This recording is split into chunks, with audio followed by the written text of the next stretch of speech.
अग्निवीर बनेंगे, ये आरएसएस वीर बनाने का प्लान है। तो बड़ा सरकार का असली चेहरा क्या उजागर होगा? ये देश की सेना सरहद पर मर मिटने के लिए नौजवान जाएंगे, ये अग्निवीर बन कर के राष्ट्रभक्त देशभक्त बन कर के जान की बाजी लगाने के लिए सरहदों पर खड़े होंगे और अब उनको अपना जाति बताना होगा। नमस्कार, आप देख रहे हैं लाइव सिटीज और आपके साथ मैं हूं वसीम। देश के वीर बनने के लिए यानी कि अग्निवीर बनने के लिए अब जाति बताना होगा और जिसको लेकर लगातार विपक्षी खेमा सत्तापक्ष से सवाल भी पूछ रहा है। देखिए, हमारे साथ बातचीत करने के लिए राजद के प्रवक्ता मृत्युंजय तिवारी जी हैं। मृत्युंजय तिवारी जी, अब अग्निवीर बनने के लिए पहले जाति बताना होगा।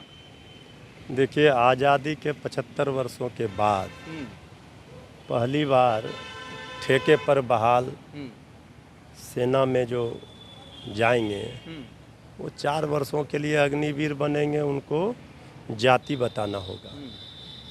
अब इससे बड़ा सरकार का असली चेहरा क्या उजागर होगा?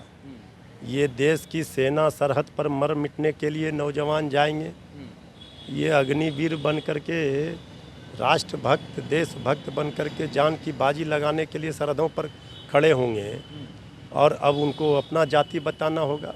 ये अग्निवीर बनेंगे, ये आरएसएस वीर बनाने का प्लान है। ये सरकार का तो एजेंडा जो कैलाश विजयवर्गीय जी बीजेपी के नेता ने खोला पोल कि क्या है सरकार का मकसद। अग्निवीर 4 वर्षों के बाद वो जब 75% युवा आएंगे लौटकर तो उनको फिर जाति के आधार पर छटनी किया जाएगा और वो बीजेपी कार्यालय में गार्ड का काम करेंगे। ये हम नहीं कह रहे हैं, ये बीजेपी के सीनियर लीडर ने ये बात कही। तो अब सरकार की मंशा तो उजागर हो रही है। नेता प्रतिपक्ष तेजस्वी यादव जी ने इस मामले को लेकर के सरकार को घेरने का काम किया है और आज भी ये स्पष्ट मानना है राष्ट्रीय जनता दल का कि अग्निपथ योजना अग्निवीर इसे वापस सरकार ले। बिहार ही नहीं देश के नौजवानों के साथ ये धोखा है। आप लोग तो खुश है ना? आप लोग तो लगातार कहते रहे कि सरकार जो है कॉलम ऐड करे जातीय जनगणना में भी और जो भी बहाली निकाल रही है उसमें भी। नहीं, हम लोग तो जातीय जनगणना से सरकार पीछे भागती है, लेकिन आप 4 वर्षों के लिए अग्निवीर की योजना में आप जाति पूछने का काम कर रहे हैं। आखिर सरकार का मकसद क्या है?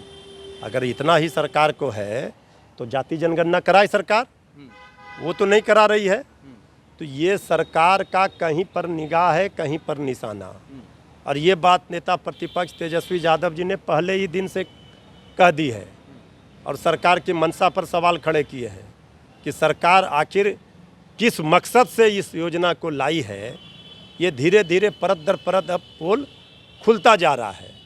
सवाल है कि सेना देश का हमारे जो नौजवान हैं, जो किसान हैं, इस पर हम नहीं चाहते हैं राजनीति हो, लेकिन सेना के शौर्य पर कोई सवाल खड़ा नहीं कर रहा है।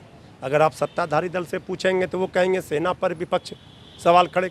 भाई, उनके शौर्य पर, उनके जज्बे पर उनको हम सैल्यूट करते हैं, लेकिन बीजेपी क्या कर रही है, सरकार क्या कर रही है कि सेना भर्ती प्रक्रिया में भी आरएसएस वाला अपना मॉडल घुसाना चाहती है। ये सब संभव नहीं है।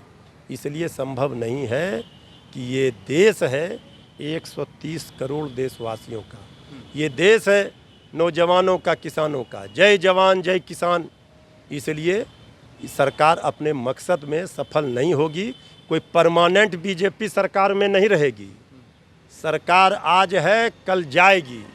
सरकारें आती रहेंगी, जाती रहेंगी, लेकिन नौजवानों के भविष्य के साथ खिलवाड़ और देश की सुरक्षा के साथ खिलवाड़ किसी कीमत पर नहीं होने दिया जाएगा।